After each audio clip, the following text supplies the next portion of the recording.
Hi all, I'm Chris Christofi and thank you for joining us today in our seminar. We're just going to wait a couple of minutes for a few people to join us before I introduce you to Tim Graham, who will be presenting. My name is Chris Christofi and I'm the founder and CEO of Revanton. There's a few people joining now. Hi Lisa, how are you? John, Paul, Nathan, thank you all for coming in. Now we're going to try to keep this presentation short and concise. I know everyone's got limited time. So we're going to try to keep it within 30 minutes, and at the end, we'll see if we can get through some Q&A as well. So we'll see how time permits. Mary, Chris. All right, I think we should get started because obviously time restraints. As I mentioned before, my name is Chris Christofi, founder and CEO.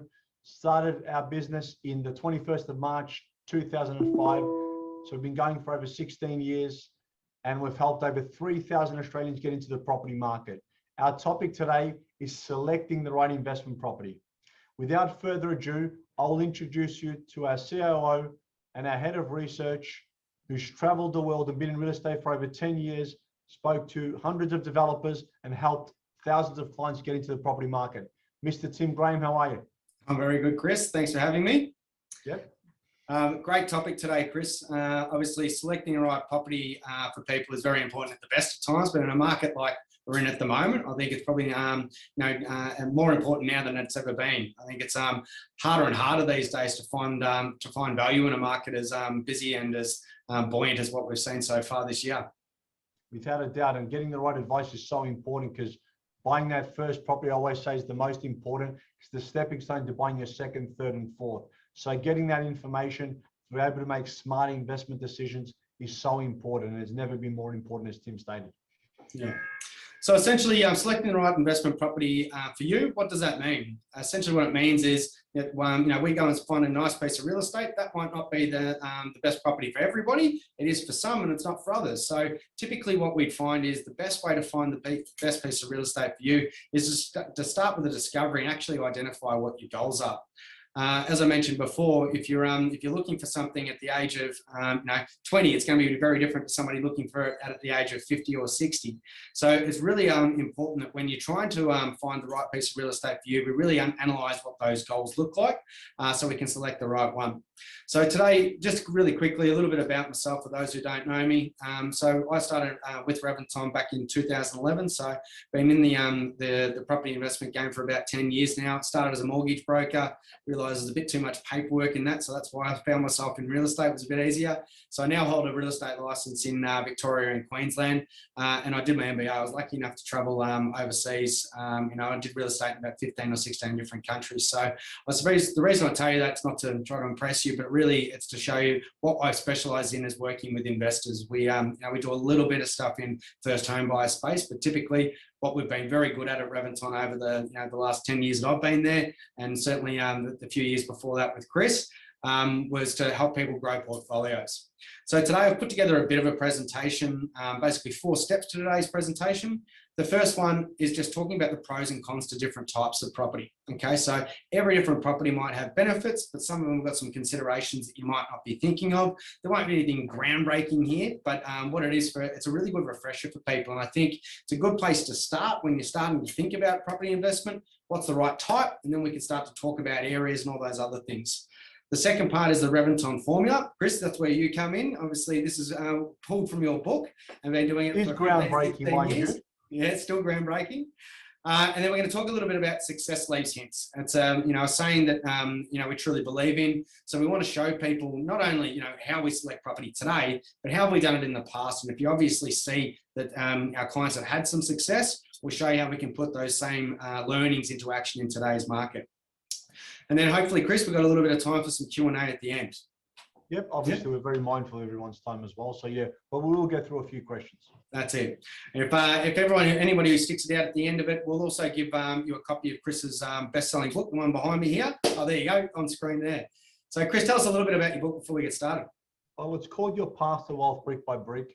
It's an Amazon bestseller in 3 categories.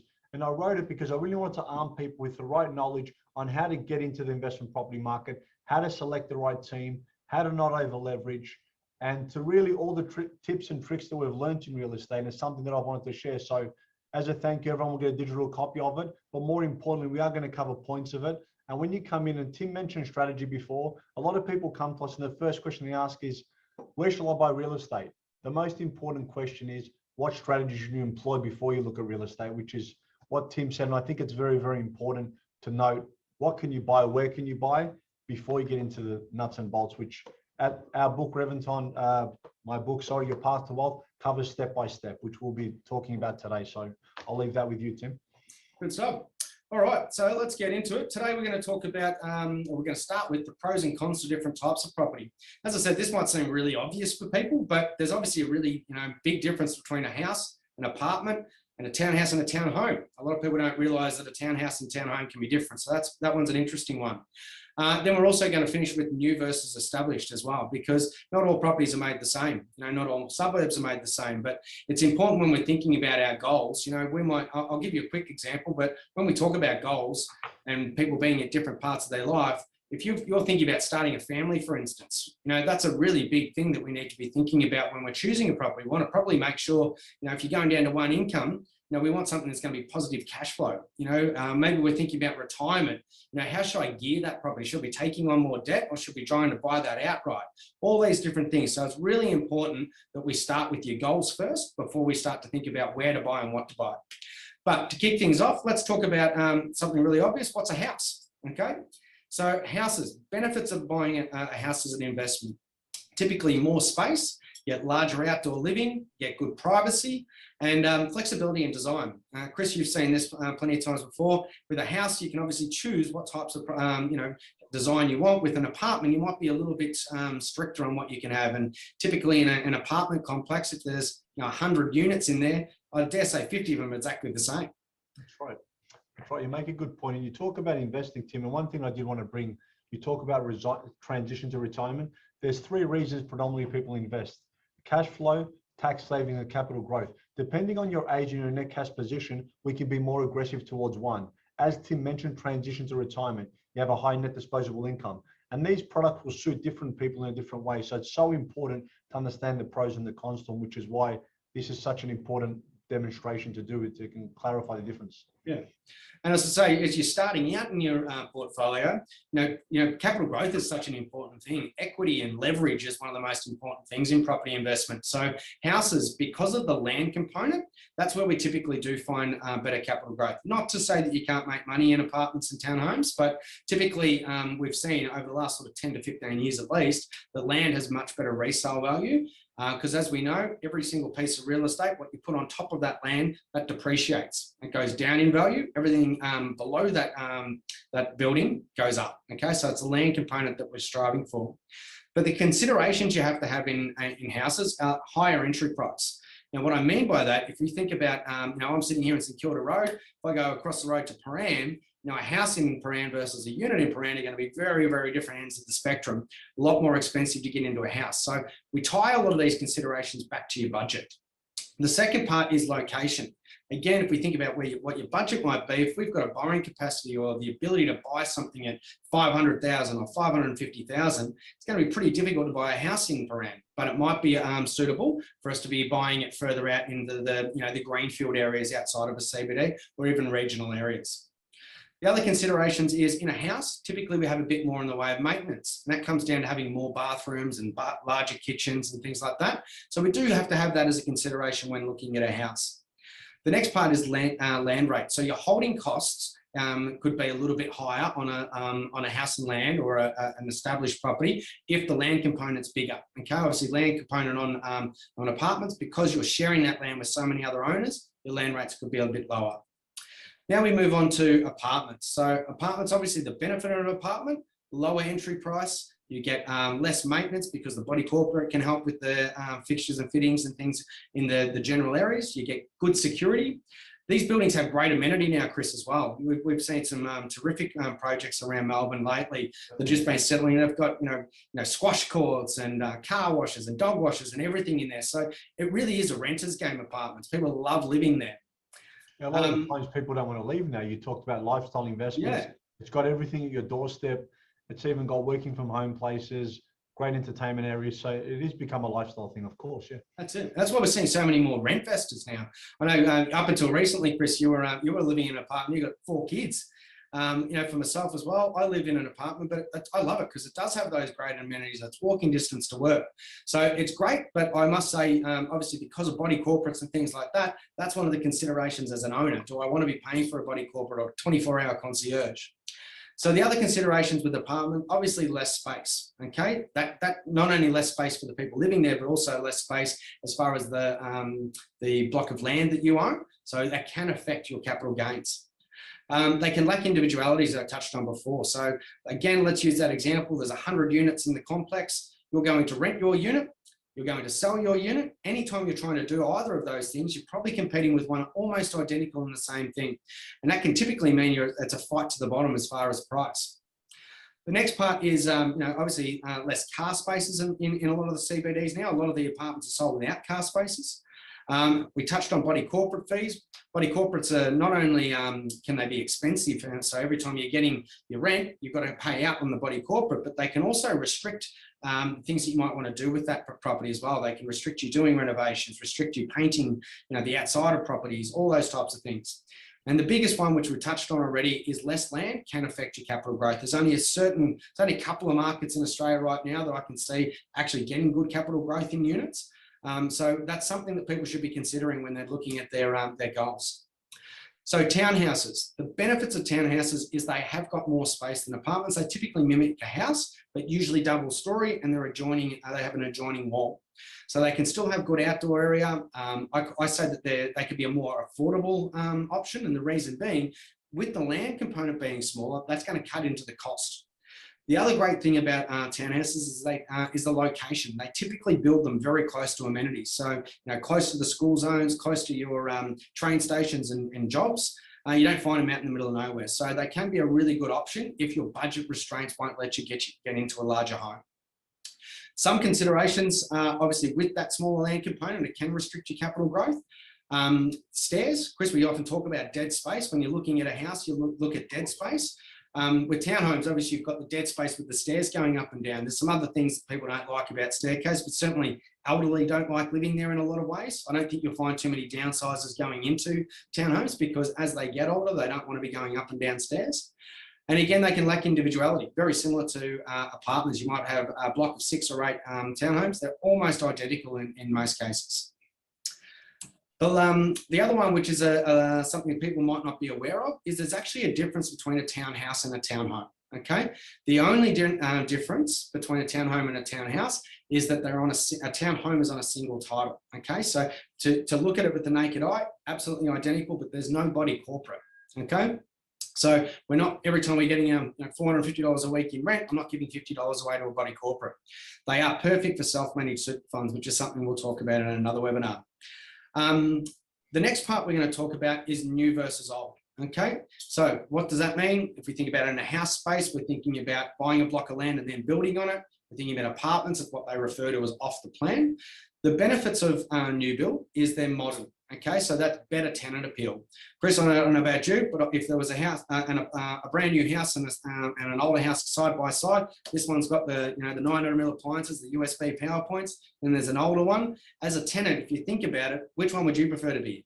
Well, it's always the new. The new will be a lot more popular, but also the depreciation is a lot more higher, as you mentioned in the next point too. So there is so many benefits to getting into that property, leasing that property as well. So yeah. Buying a new build, it's why we predominantly deal in new builds for these particular reasons. Yeah, and obviously you get the flexibility design. You're designing it brand new from the ground up. You get terrific structural warranties, which for a lot of investors, that's a really big thing because it gives you peace of mind to know that regardless of whether or not there's any damages or there's anything that breaks down, you've got a warranty in place to fix it. So we do typically see less maintenance in the new build because we have those structural warranties. And as you just touched on, depreciation's a big one. We're lucky enough, I sort of talked about at the start, in Australia, we're a very lucky country. The house that you build starts to depreciate straight away, but as an investor, we can claim that back against our taxes. The other big one in the tax thing is stamp duty. Okay, so if you're building a house and land package, you've got a block of land, you only pay stamp duty on the land, and then you construct it. So, in Victoria, as a $500,000 purchase, you could be saving yourself upwards of $25,000 there. It's a really big saving. So some considerations in the new build, obviously speed to market. Okay, so this is, again, when you start to think about what type of property, you've also got to think about how long is it going to take before you can start to build on it. If you're looking at some markets here in Melbourne, or even in some areas in Brisbane now, you might be waiting 6-12 months before you can actually construct on it. So it's important, find out where you can get access to land that's going to title much faster, or even titled land where you can start building on it straight away if speed to market is important to you. The second part is size. So we often see that in the apartment space. Remember, when you first started in real estate, Chris, the apartments were a hell of a lot bigger than they are today, but that's now happening in land as well. So a lot of developers will actually disguise their price increases by keeping the price of each block the same, but the size gets smaller. So when you work out the square meterage, it's actually becoming a lot more expensive to buy. It's a very interesting point, Tim, and obviously the developers as well, when they're buying a block of land, they're building a house, they're going to that next suburb, which is a little bit more out, they're buying the block cheaper, and they're putting their house on it, so they're controlling the price by moving further and further out. So it's something that we see also. So it might not be as close to amenity. So these are all of the things that we research at Revanton, because we want it to be as close to amenity as possible, so it's easy to get tenants.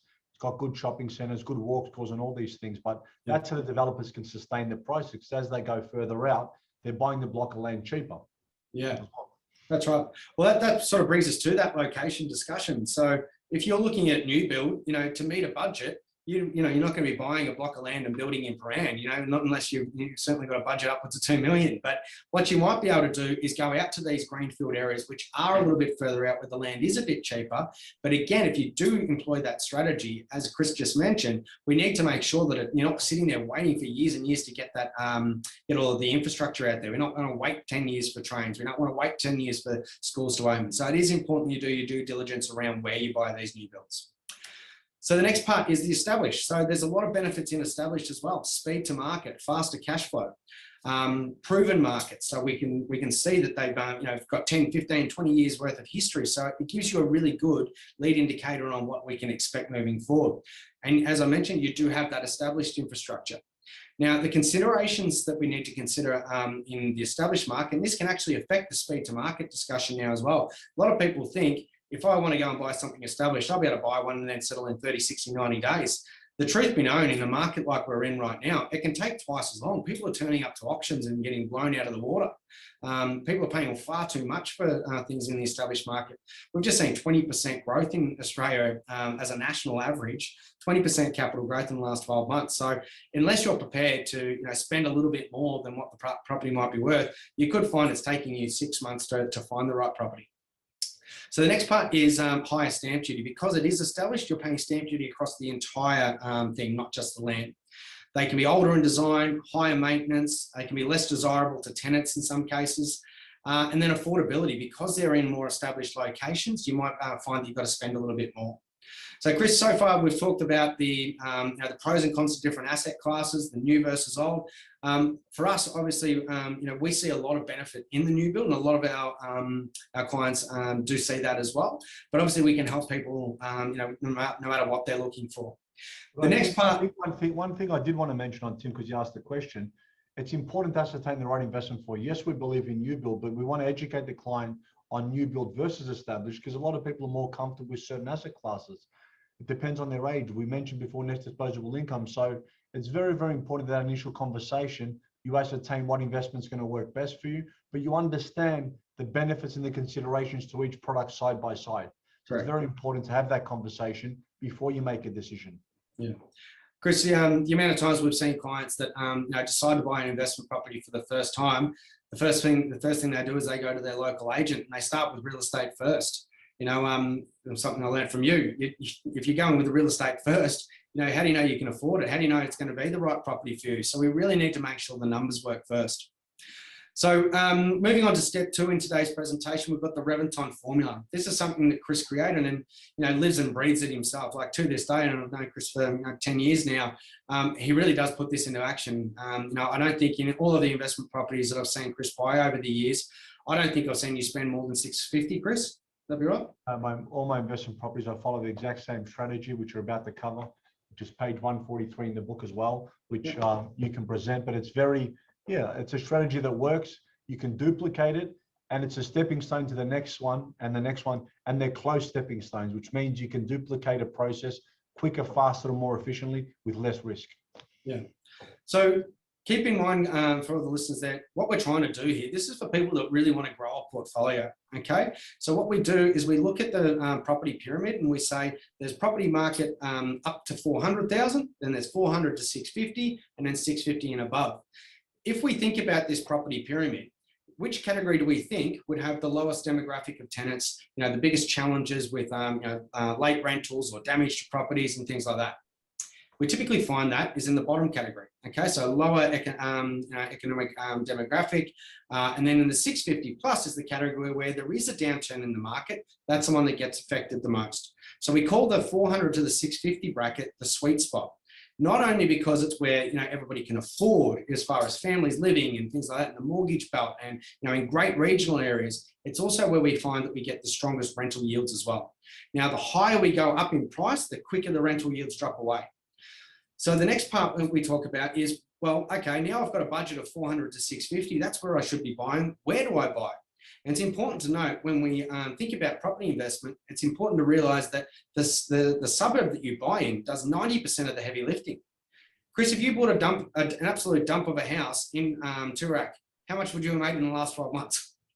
And a good point to say, if we're talking about an area that it's grown and it's booming, you're probably too late. And we've heard this said so many times. We want to know what the forward indicators to each area, to each suburb, why they've grown, and where can we apply those principles into the next growth area? Because as we know, Australia offers different growth opportunities at different time. Sometimes Victoria will outperform Sydney, Sydney will outperform Queensland, and so on and so on.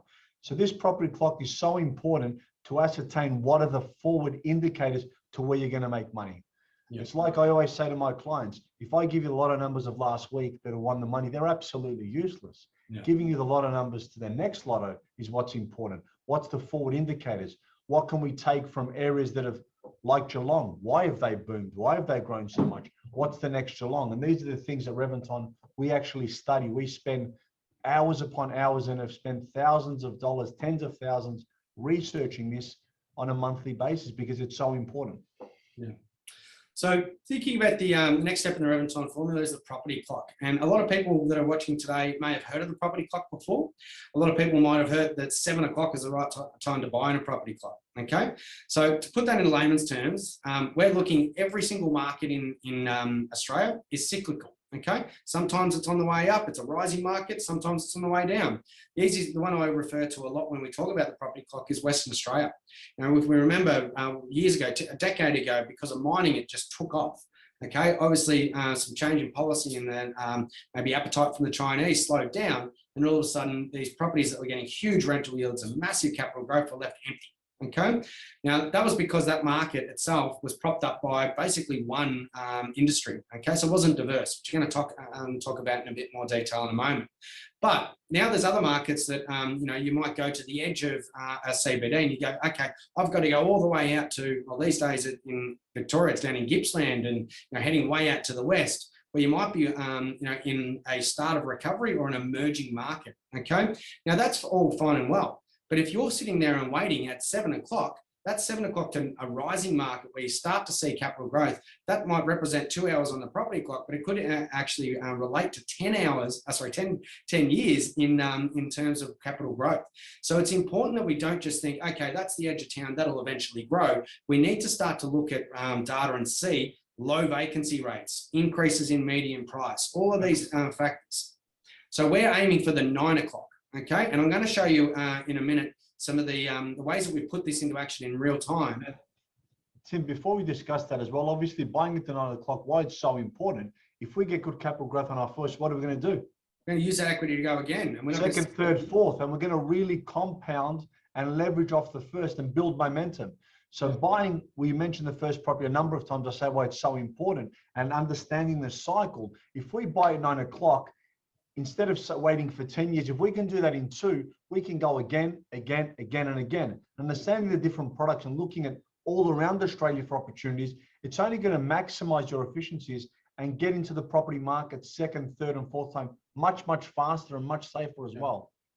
Look, I think there's a lot of a lot of companies and a lot of property experts out there that will claim these things and say that they bought property in Geelong and their clients have made this. But now I always say, when were they buying there? Now we were in Geelong in 2014, which we're going to show a couple of slides in a minute. But this is why our proof's in the pudding. And for anybody watching, jump on our website, look at the testimonials.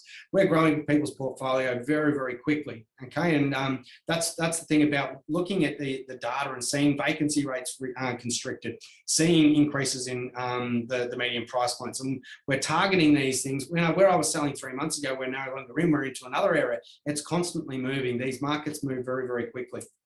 So the next part is, okay, we now know that we want to find a market that is rising and when rising quickly. What do we do to find that? So what we have is a checklist, which we call the pie checklist. So we're looking for population growth. We're looking for both public and private infrastructure spending within the areas. We're looking at employment, okay, and employment nodes that are, they're booming because of this infrastructure.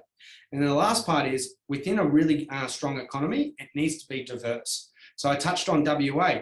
In Western Australia, it wasn't a diverse economy for a long time, which means it was propped up by mining, something changed, and now all of a sudden, we've got all this negative growth. Now it's fallen backwards, they can't get rental, all those different things. Now, WA might be starting to creep back in now, but I want to put my money into an area that isn't propped up just by mining or just by tourism and look for something diverse.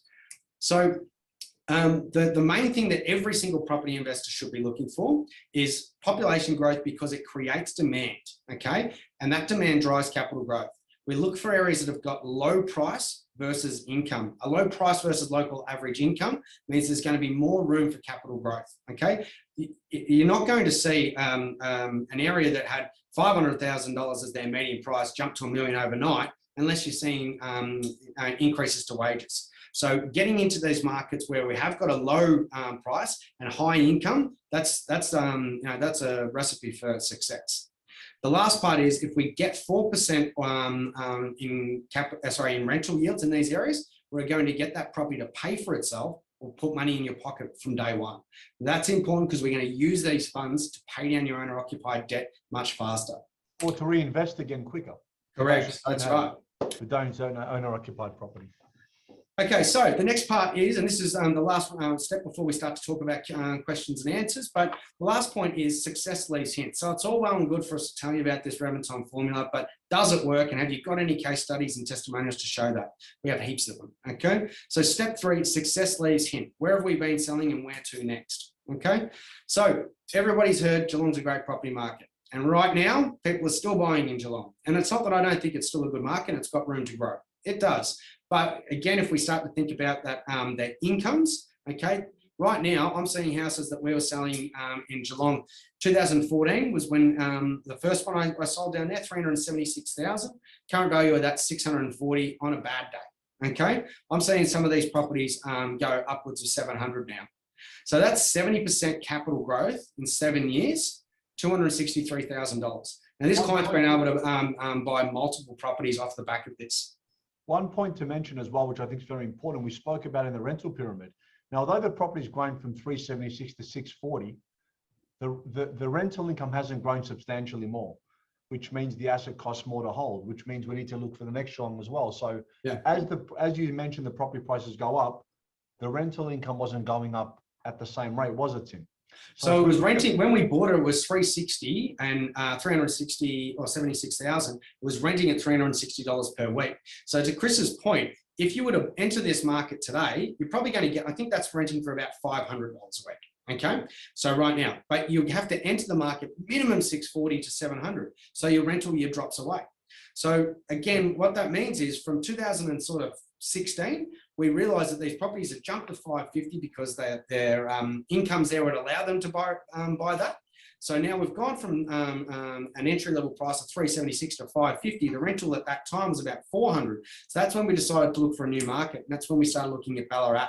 So the first property we sold down in Ballarat was 299,000. And ironically, Chris, today I saw a house of land package down in Ballarat, the exact same location, same suburb, okay?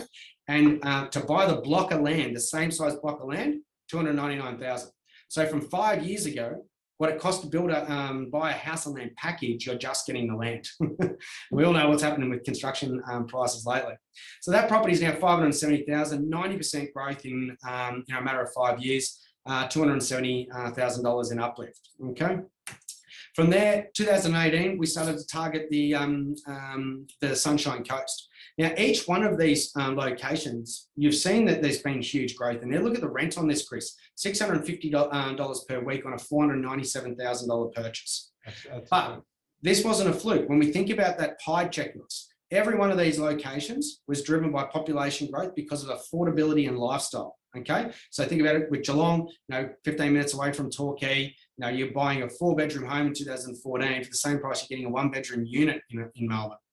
Right. When we think about the infrastructure for Geelong and Ballarat, the regional rail link, you've got Avalon Airport had a big expansion. When we think about the economy, the local economy was booming. Barwon Health was the largest employer down there. Great education with Deakin University and great public and private schools. And then we had a heap of public sector jobs going down there with Vic Roads, NDIS, TAC, all going down to these regional areas.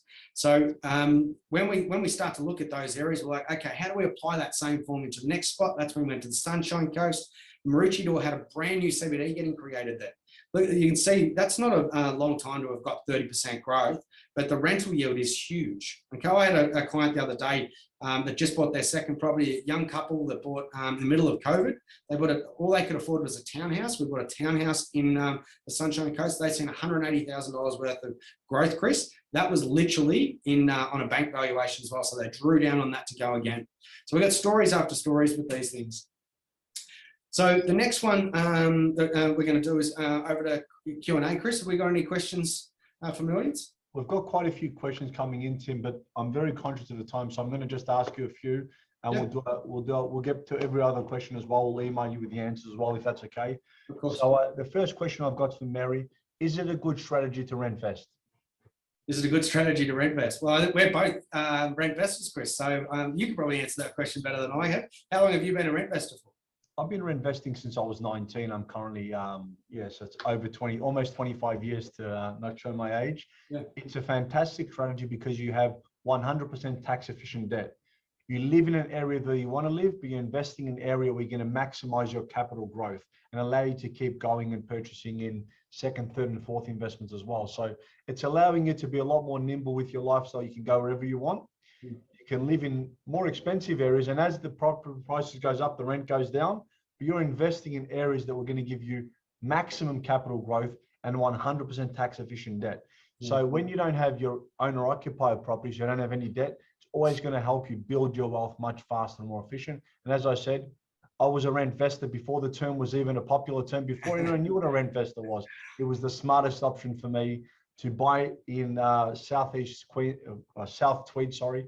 I bought a townhouse for $183,000 and I rented in Taylor's Lakes because my parents lived there. So definitely a great strategy, and it's always a better way to build your wealth. Tim, what do you think? Yeah, Mary, I'd also say outside of the numbers, I mean, obviously we're talking about investing in things like that, but Chris has sort of touched on why he did it, and it was a monetary thing. But I'm a rent investor not only for that, but also because of lifestyle. I can literally see my apartment from looking out the window here at the moment. So it's nice and convenient for me for work, but I've got great amenities, not only in the building, but right nearby. I've got, everything at my fingertips, and it's a lifestyle choice. And if something changed in jobs or something changed in, life, I can up and leave. And, I've got a lease to worry about, not having to sell. And every time you sell, and you've got to buy in the same market, you're paying stamp duty again. There's just so many benefits to rent investing. And obviously, I haven't mentioned, Tim, obviously you can't get up and leave because I won't let you. And I can see Tim from the office as well, so I make sure that he comes to the office. That's exactly right. And leave late. These are he's definitely working for all you guys. Now, these badges are on all of the staff here, and I'm pretty sure he's got trackers on us if we go too far from the office. We have to. We're here to serve our clients, so more importantly. So the last question I've got, is the Sunshine Coast still a great area to invest?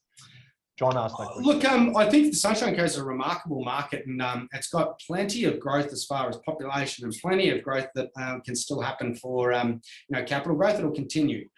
My question would be this though: what's your budget? Because right now you're going to be entering at a very, very high price point. So I might preface that by saying, do I think it's a good market? Yes. Do I think there's better opportunities? Yes. I think there's some of the markets we're in at the moment, Chris, areas in South Australia and things like that, and Gippsland and places like that, where we can still enter into the market. So I said that property pyramid of 450 to 650 and getting $1 per thousand rent, right? So our job is to help people grow portfolios, and the way that we find to do that is we want to keep your debt level low. I'd never class myself as a real estate agent, even though I have real estate licenses. And the reason I say that is because our job isn't to sell real estate, it's to find pieces of real estate to suit people's portfolio. We want to help people pay down their debt as quickly as possible. And more importantly, to achieve your goals. That's why before you talk about real estate, what's your goals and objectives, and what's the most important to you, and what's the best strategy to employ based on all the factors. How old you are, your net cash position, what your main goals are, and what you should focus on. So we highly recommend you book an appointment with one of our experts to talk. It's free, no obligation, and we'll go through exactly a strategy that can employ for you to be able for you to invest with confidence to make smart investment decisions. Tim? Yeah, look, before we finish up, Chris, last thing I'd say, anybody sitting on the fence out there and thinks, look, maybe I'm not quite ready, or maybe I haven't got enough of a deposit. We've also got a service here called Rev Money, and what that does is it helps people grow, whatever cash you've got at the moment, it helps you grow that much faster. Okay, so learning how to actually budget, understanding the mindset, understanding what's out there that can help you grow your money much faster. We've got an amazing product here called Rev Money, which will help people do exactly that. So even if you're not in a position where you think you can buy today, but investing in your future and investing in real estate in the future is something you want to do, I'd say reach out. Obviously, no obligation, but we've got a team here that will be able to help point you in the right direction. Well, finally, I'd like to thank everyone for their time. We did go a little bit over because obviously we love talking about real estate. We'll get to the rest of the questions. You'll get a copy of your Path Wealth brick by brick on digital version. Click the QR code, scan the QR code, make an appointment. We look forward to building your wealth together. Thank you. Thanks so much, Chris. Thanks, everybody.